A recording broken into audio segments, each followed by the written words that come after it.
माजी खासदार विनायक राऊत यांनी बीड केंद्रशासित करा अशी मागणी केल्यानंतर आमदार निलेश राणे यांनी विनायक राऊत यांच्यावर टीका केली आहे। काही लोक आता रिकामटेकडी आहेत, कायदा कळत नसलेली ही लोक आहेत। केंद्रशासित प्रदेश करण्यासाठी एक वातावरण लागतं।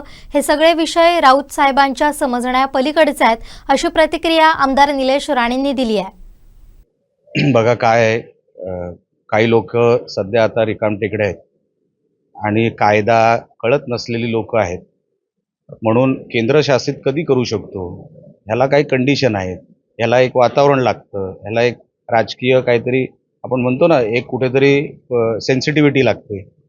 हे सगळे विषय राऊत साहेबांच्या समजायच्या पलीकडचे आहेत, म्हणून त्यांनी नको त्या उंच विषयाच्या भानगडीत जाऊ नये। फडणवीस साहेब गृह खातं काय आजपासून सांभाळत नाही आहेत, अनेक वर्षांपासून ते गृह खातं सांभाळत आहेत। सगळे आरोपी पकडले जातील, काही पकडले गेलेत, एक आरोपी राहिला आहे, तोही पकडला जाईल लवकरात लवकर आणि कोणालाही सोडलं जाणार नाही, हे फडणवीस साहेब आमचे वारंवार सांगत आहेत। ह्या गोष्टी लोकांना कळत आहेत, पण विरोधकांना ते कळणारच नाहीत, कारण का त्यांना ते समजूनच घ्यायचे नाही आहेत। आमचे दिवसभरातले सर्व अपडेट्स, ताज्या घडामोडी आणि थेट लाईव्ह पाहण्यासाठी सबस्क्राईब करा, लाईक करा कोकणचं नंबर 1 महा चॅनल कोकण 7 लाईव्हचं YouTube चॅनल।